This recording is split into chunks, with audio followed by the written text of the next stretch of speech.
¿Por qué será que cuando el dolor toca nuestra vida, que cuando sufrimos una derrota, la primera cosa que imaginamos es que Dios nos abandonó? ¿Dónde está Dios? Pero cuando trabajamos nuestra derrota, porque hay que trabajarla, ahí no nos acordamos de Dios para nada. Pero cuando la derrota, ¿por qué Dios? ¿Dónde está Dios, querido? Dios está donde siempre estuvo, a tu lado. Tú eres lo más precioso que Dios tiene en esta vida. Si tú pudieses entender cómo Dios te ama. Vamos a leer lo que dice el texto para esta mañana. Josué, capítulo 7, versículos 6, 7 y 10. Dice así: entonces, ahí ya comenzamos, ¿no? Porque en la palabra de Dios cada palabra tiene sentido. Ese entonces no está por estar. Ese entonces tiene un sentido. Y para que tú entiendas qué significa entonces, tendrías que leer los versículos 1, 2, 3, 4, 5 y 6. Ahí vas a entender por qué el 7 dice entonces. Se está refiriendo a lo que está escrito antes. Por eso cuando se prepara un sermón con un texto, hay que leer el contexto. Hay que ver lo que Dios está hablando antes, lo que Dios habla después. ¿En qué tiempo fue escrito? ¿Para quién fue escrito? ¿Por qué fue escrito? ¿Cómo era la cultura de la gente en los días en que el texto fue escrito? Y cómo traer las lecciones de aquel tiempo para nosotros hoy. Porque un día yo estaba viajando con un extraño a mi lado y empezamos a conversar.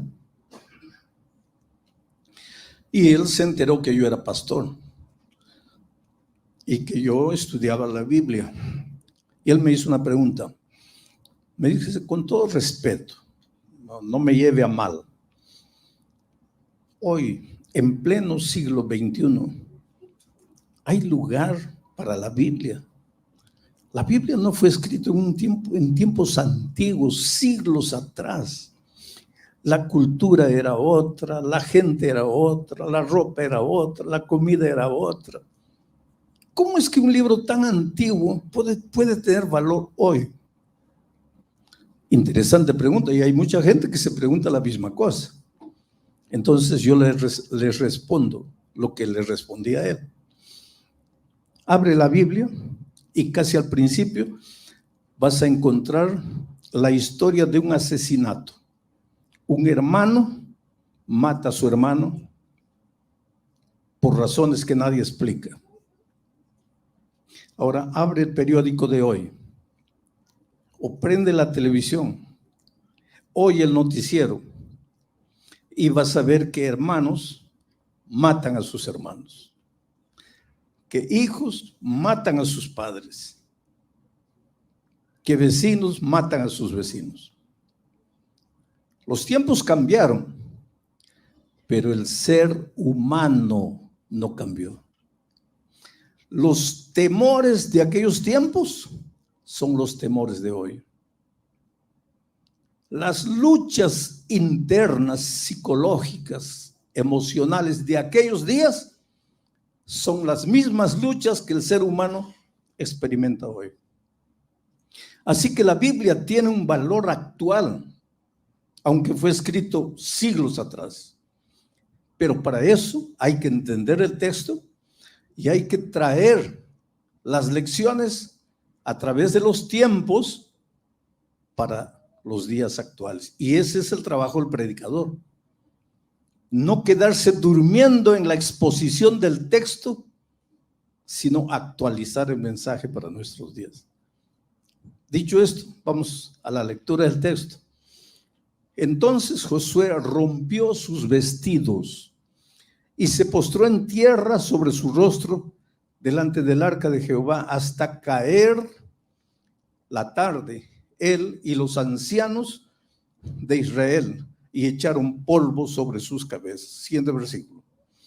Y Josué dijo: Ah, Señor Jehová, ¿por qué hiciste pasar a este pueblo el Jordán para entregarnos en las manos de los amorreos, para que nos destruyan? Ojalá nos hubiéramos quedado al otro lado del Jordán. Siguiente versículo. Y Jehová dijo a Josué: levántate, ¿por qué te postras así sobre tu rostro?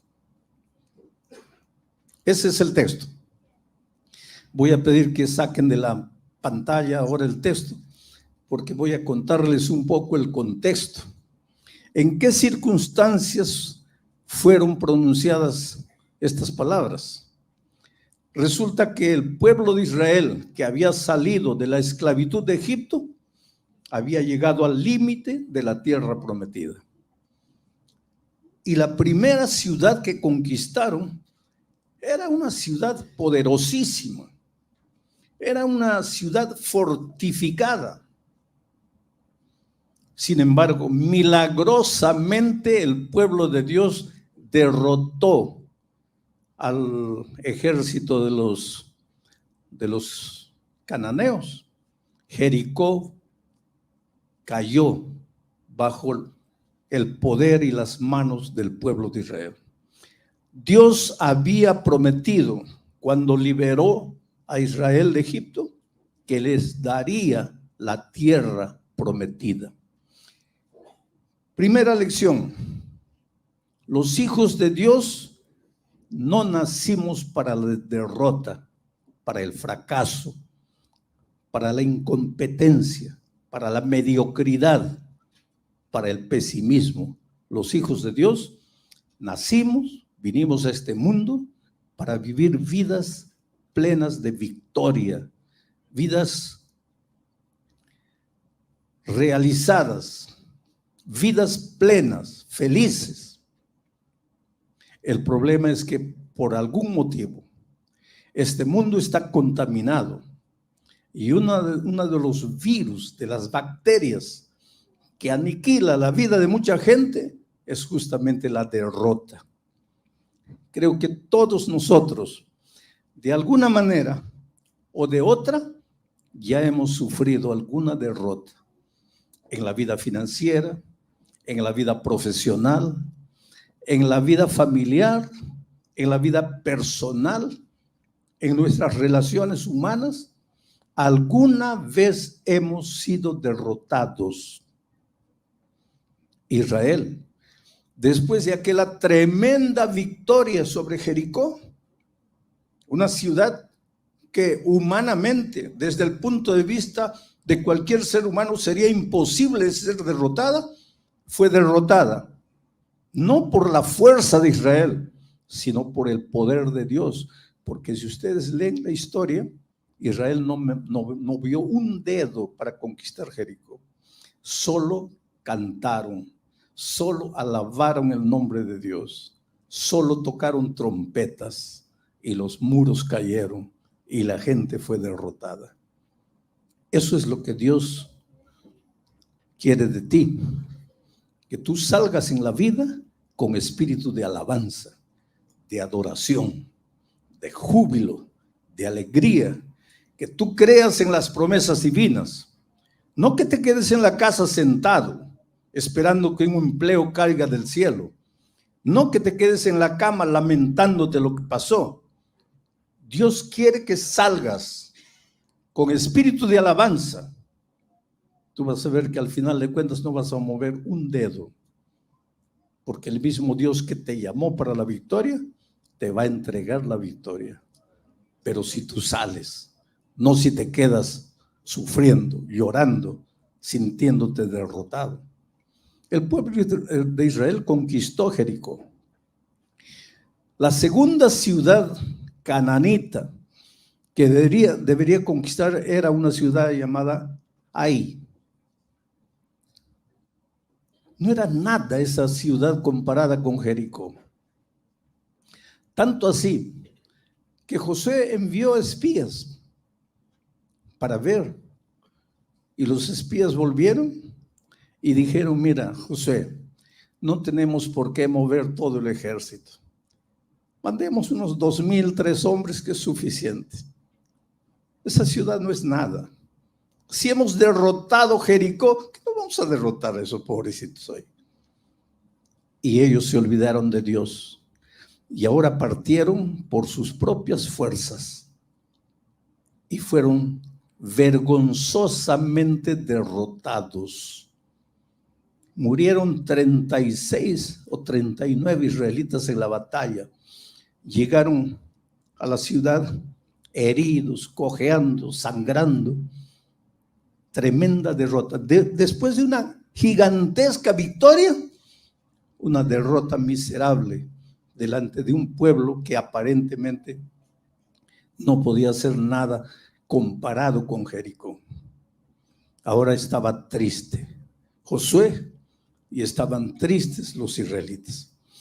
Y es en esas circunstancias que se escribe el texto, para que ustedes entiendan.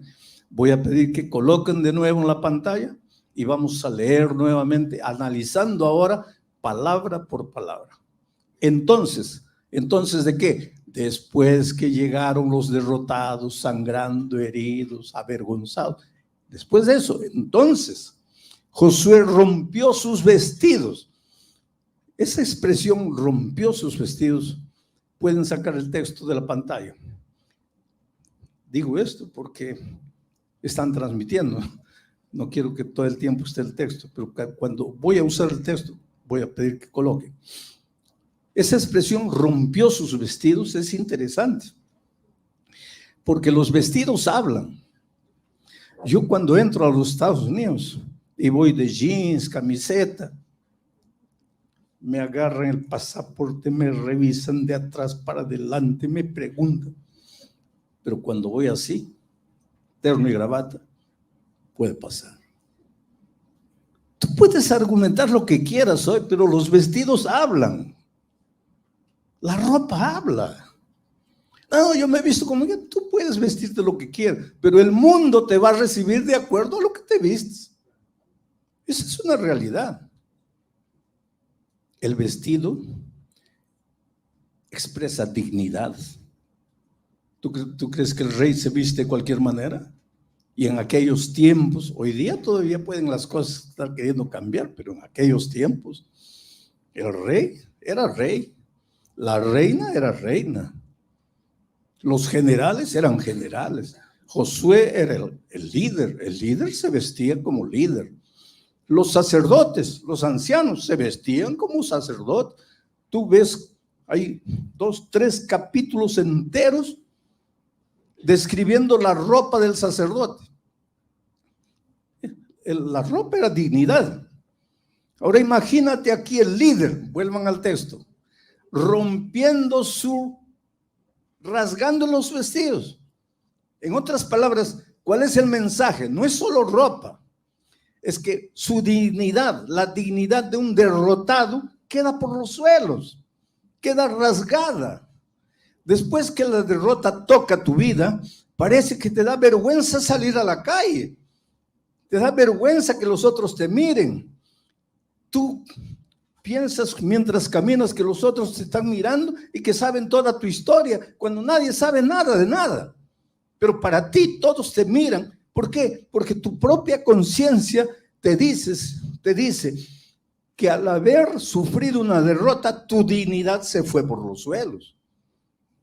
Mira lo que hizo Josué, rompió sus vestidos, se postró en tierra sobre su rostro delante del arca de Jehová. Dios no quería que su pueblo besase el polvo. Dios quería que su pueblo levantase las manos y adorase. Pero aquí está un hombre compungido, un hombre que en el fondo sabía que su derrota era consecuencia de lo que habían hecho, porque si tú lees toda la historia, verás que esa derrota fue primero por la confianza en sí mismos y en segundo lugar porque había un pecado escondido entre ellos. Y entonces ese sentimiento de indignidad lo hace romper los vestidos, postrarse en la tierra besando el suelo. Se quedaron así hasta la tarde, no solo él, sino todos los ancianos de Israel. y se echaron polvo en la cabeza. Quiere decir, esto es lo que la derrota hace con el ser humano. Te hace sentir polvo, te hace sentir que no vales para nada, te hace sentir que aquí acabó todo. Pero querido, la derrota es parte de la vida. 90% de lo que llegas a hacer en la vida, 90% va a depender de tu manera como reaccionas delante de la derrota. 10% puede ser por lo que sucedió en tu vida, pero 90% va a depender de cómo reaccionas a lo que sucedió en tu vida. O la derrota te acaba, o la derrota te destruye, o te aniquila, o te hace creer que no sirves para nada, o la derrota te estimula. Es como un aguijón que te hace saltar, te abre los ojos, y eso va a depender de tu relación con Dios. No te estoy hablando de humanismo barato, porque el humanismo te enseña que la fuerza está dentro de ti. El humanismo te enseña que tienes que sacar la energía interior. El humanismo te enseña que tienes que cerrar los ojos y concentrarte para sacar. Hay una fuerza invisible dentro de ti. Eso es lo que enseña el humanismo. Pero el cristianismo te enseña a dejar de mirarte a ti mismo y a mirar al Señor Jesucristo. Porque cuando tú te ves dentro de ti mismo, solo hay un pozo, es un vacío, es un sentimiento que te atormenta de día, de noche, y no sabes por qué. Yo siempre cuento la experiencia de un hombre millonario en el Brasil, que un día la secretaria le dio un libro mío. Yo agradezco a las editoras del mundo.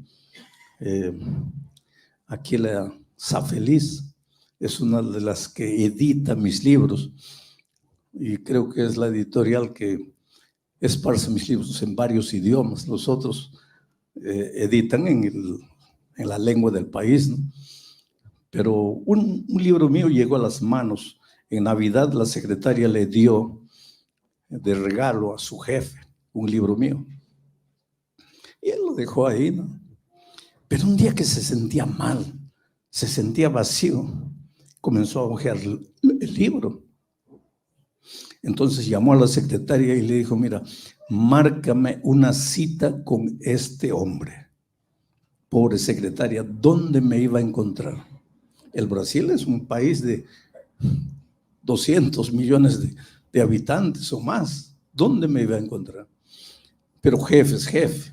Y si el jefe es un millonario, pues la muchacha tuvo que ir para aquí, preguntar aquí, hasta que me localizaron. Y yo no tenía tiempo para ir a San Pablo para encontrarme con esta persona.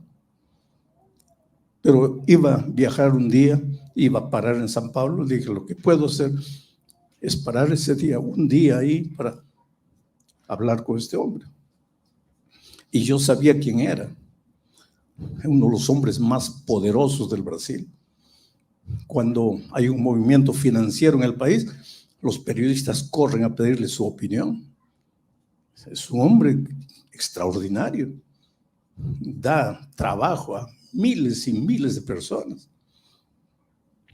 Y me sentí emocionado cuando me senté frente a él. Y él me dijo, usted se debe estar preguntando por qué lo llamé. Me dijo, mire, yo soy un hombre rico, usted sabe. Claro, yo sé. Yo puedo comprar lo que quiera. No hay nada en el mundo que yo pueda comprar, que yo no pueda comprar. No importa cuánto cueste. Yo puedo viajar a cualquier país del mundo, no necesito comprar un pasaje. Yo tomo mi propio avión, mi propio piloto para que me lleve a donde yo quiera. Y me comenzó a hablar de las riquezas. Y yo pensaba dentro de mi corazón, pero ¿qué quiere este hombre? ¿A dónde quiere ir? Y él me dijo, mire, usted sabe que hombres millonarios generalmente explotan a sus trabajadores. Yo no. Puede preguntar a cualquier trabajador mío, ellos me consideran un padre. Usted sabe que hombres de mucho dinero pueden tener la cantidad de mujeres que quieran. Y yo no. Yo soy fiel a mi esposa. Usted puede preguntarle a mi esposa. Usted sabe que hijos de gente de mucho dinero generalmente malgastan el dinero de los padres. Mis hijos no. Ellos van a continuar haciendo crecer el imperio financiero que yo construí. Yo vengo de la nada. Yo nací pobre. Y todo esto lo hice con trabajo. Yo no necesito a Dios. Entonces eso despertó más mi curiosidad. Pero entonces, ¿qué quiere este hombre? ¿Para qué me llamó? Y él me dijo, yo lo llamé porque cuando llega la noche y me acuesto, siento como un dolor aquí dentro, como un vacío que me incomoda, que no me deja dormir. Yo no le he hecho mal a nadie. Yo no le debo nada a nadie. Yo doy mucho dinero para obras de caridad. Yo hago el bien. Pero ¿por qué siento este vacío? Y leí su libro. Y por eso lo llamé. Quiero que me diga qué me falta. Solo le pido dos cosas. No me pida que me vuelva miembro de su iglesia. Y dos, no me hable de Jesús. Le dije, pero usted sabe que yo soy un pastor. Sí. Y los pastores solo saben hablar de Dios, de Biblia, de religión. No pueden hablar de otra cosa. Le dije, yo puedo hablarle de lo que usted quiera. Si usted quiere, yo le hablo del fútbol. Que el Real Madrid va a ser campeón de la Champions. Estoy bromeando. Yo le puedo hablar de fútbol. Yo le puedo hablar de la cotación del dólar. Yo le puedo hablar de la tendencia de la bolsa de valores. Le puedo hablar de política, de historia, de lo que usted quiera. Pero usted me hizo una pregunta específica. ¿Qué me falta? Y dólar no le falta. Acciones en la bolsa de valores no le falta. Fútbol no le falta. Política no le falta. Pero usted no quiere que hable de Jesús. Y lo que le está faltando es Jesús. ¿Pero por qué? Porque un día usted salió de las manos de Dios. Usted está aquí. Está incompleto. Porque lejos de Dios usted siempre será incompleto. Necesita devolverse a Dios para ser completo. Pero usted no quiere. Usted aquí solo confía en su fuerza, en su capacidad empresarial y ahora confía en el dinero. Pero nada de eso lo va a satisfacer nunca. Usted necesita devolverse a Dios. Él me miró una y otra vez. Me dijo, gracias por haber venido. Déjenme pensarlo. Y así terminó nuestro encuentro. Y en la persona de ese hombre, yo vi la realidad de tanta gente en el mundo. He hablado con políticos, con estrellas de televisión, con gente famosa, que con lágrimas dicen, pastor, mi vida está destruida. Me siento mal. Necesito algo, pero no sé qué. Oh, querido, necesitas a Jesús. El ser humano es un ser humano triple. Tiene tres lados. Un lado físico, un lado mental, emocional y un lado espiritual. Pero hay gente que piensa que tiene solo dos lados, un lado físico y un lado mental, emocional, pero que no tiene el lado espiritual. Sin embargo, el lado espiritual es la base para que el triángulo se mantenga en pie. Saca el lado espiritual y el triángulo se viene abajo. Es el lado espiritual que sostiene al triángulo. Alguien me dijo una vez, pero yo no tengo un lado espiritual. Le digo, ¿usted cree que no tiene? No, yo no tengo ningún Dios. Usted cree que no tiene. Su Dios es su propia idea. Es su propia filosofía de vida. Pero usted tiene un Dios. Todos tenemos un lado físico. Eso quiere decir que tenemos hambre y que tenemos sed y que tenemos sueño. Cuando llegue la hora de comer, tú puedes decir, no, pero yo no tengo un lado físico, yo no creo en el hambre, yo no creo en el hambre. Tú puedes gritar lo que quieras, escribir 5,000 libros hablando de que no existe el hambre, pero cuando llegue la hora de comer, vas a tener que comer. Porque tener un lado físico no depende de ti, eres así. Tener un lado mental, emocional, no depende de ti, eres así. Y tener un lado espiritual no depende de ti, porque saliste de las manos de Dios y nunca serás completo si no te devuelves a Dios. Cuando una persona que no tiene a Dios sufre una derrota, se acabó todo. Se desespera y hasta se suicida. Porque no quiere enfrentar al mundo, porque no quiere enfrentar la vergüenza, la opinión de los otros. Vamos a seguir analizando el texto bíblico. Siguiente texto. Mira lo que Josué le dijo a Dios. Ah, Señor Jehová, ¿por qué hiciste pasar a este pueblo el Jordán? Para entregarnos en las manos de los amorreos, para que nos destruyan. Esa palabra destruyan es clave, porque la derrota te puede destruir, te puede anular, te puede condenar el resto de tu vida a vivir una vida de miseria, de conmiseración, arrastrándote como un gusano por la tierra, comiendo el polvo. Esto es lo que estaba sucediendo con Josué. En primer lugar, él buscó un culpable. ¿Quién es el culpable de la derrota? Y ¿sabes a quién le echó la culpa? A Dios. Mira la respuesta. ¿Para qué nos trajiste?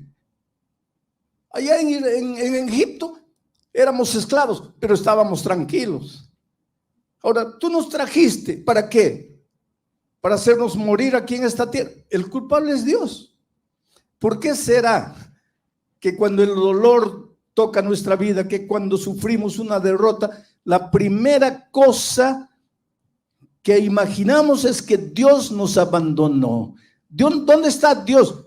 Pero cuando trabajamos nuestra derrota, porque hay que trabajarla, ahí no nos acordamos de Dios para nada. Pero cuando la derrota, ¿por qué Dios? ¿Dónde está Dios, querido? Dios está donde siempre estuvo, a tu lado. Tú eres lo más precioso que Dios tiene en esta vida. Si tú pudieses entender cómo Dios te ama. Es que vivimos en un mundo en que se banalizó la palabra amor. ¿Cómo un hombre puede mirar a la esposa después de 20 años y decir, ya no te amo? mi amor se acabó. ¿Cómo se acabó? El amor no se acaba. Lo que pasa es que nunca amaste. Lo que tú llamabas amor no era amor, era pasión, era atracción, lo que tú quieras, pero no te atrevas a darle el nombre de amor a un sentimiento humano y pasajero, inclusive porque el amor no es sentimiento, el amor es un principio. Los sentimientos pasan, el principio es eterno. Eso es lo que dice 1 Corintios 13. El amor es eterno. El amor no acaba nunca. Entonces, como vivimos en un mundo donde se banalizó la palabra amor, cuando yo digo, Dios te ama, tú eres lo más precioso que Dios tiene en esta vida, inconscientemente tú piensas, no, esa es frase bonita de predicador. No, querido. En las alturas de mi país, allá en la sierra peruana,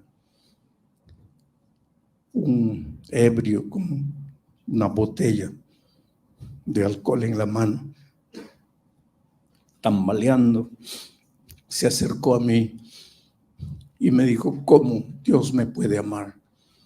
Yo no valgo para nada. Yo soy un pobre borracho, ebrio. Yo golpeo a mi esposa, a mis hijos. Yo gasto mi dinero en alcohol. ¿Cómo Dios puede amarte? Tú nunca vas a entender cómo Dios puede amarte. Yo no entiendo cómo Dios puede amarme. Pero Dios te ama. Para Él eres la cosa más preciosa que hay en esta vida. Y Él te conoce como tú no te conoces a ti mismo. Tus flaquezas, tus luchas, tus pensamientos, tus sentimientos más ocultos, más escondidos, aquellos que tú no tendrías el valor de contárselo a nadie, Dios sabe y a pesar de eso te ama. Entonces, cuando la derrota llega a tu vida, no digas, ¿dónde está Dios? Porque Dios está a tu lado, esperando que tú reacciones. Y mira la respuesta de Dios a Josué, siguiente versículo. Y Jehová dijo a Josué, levántate. Si has sufrido una derrota en tu vida, o si estás en este momento saliendo de la derrota, o si te sientes derrotado, aquí está la ventaja de predicar la palabra. No es palabra de Alejandro Bullón. Mira lo que Dios te dice. Y Jehová dijo, saca a Josué, a María, a Rosa, a Pedro, a Francisco, yo no sé cómo te llamas. Y Jehová te dijo a ti, derrotado, acabado. ¿Qué te dijo? Levántate. ¿Qué haces ahí? Lamentándote, creyendo que está todo acabado, que está todo... Levántate. Yo no te crié para el fracaso, para la derrota. La derrota es un accidente en la vida. ¿Has sufrido algún accidente de tránsito? Mario sufrió hace 15 días. La esposa de Sergio sufrió la semana pasada. Y acabó la vida. Accidentes son accidentes, querida. Las grandes victorias están hechas de derrotas. Quiere decir, de la manera como enfrentas la derrota, la manera como encaras la derrota. Pasaste por la derrota, toma la derrota. Analízala, piensa. ¿Por qué? ¿Cómo? ¿Dónde? ¿Qué puedo corregir? ¿Qué puedo evitar? ¿Qué puedo repetir? Y levántate, porque tu Dios es un Dios de victoria. Fuiste creado para victoria y vas a llegar a la victoria. Porque antes de que Israel entrase a la tierra prometida, Dios le dijo a Josué, levántate.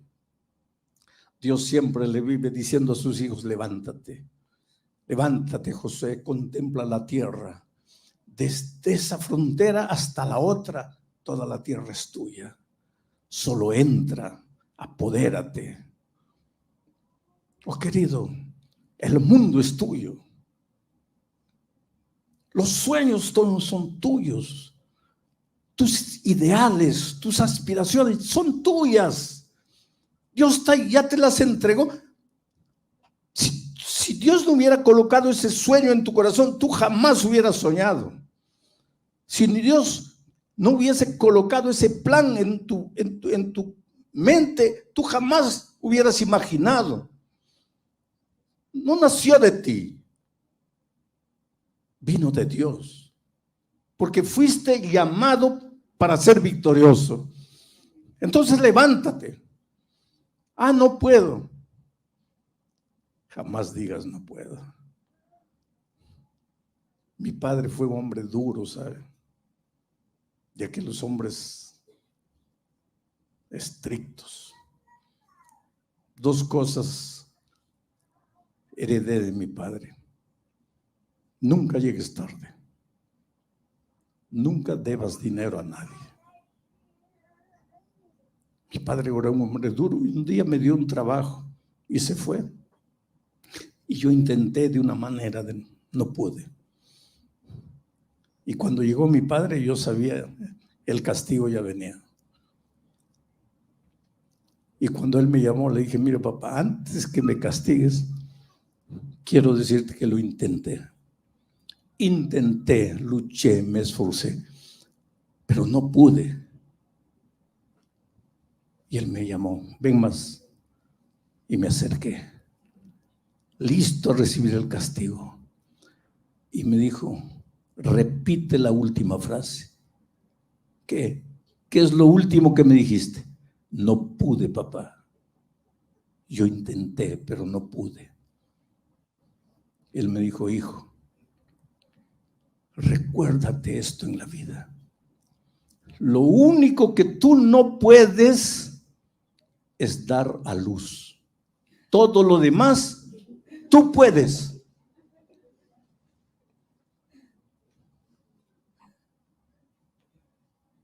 Y yo te diría una cosa que te puede hacer sonreír.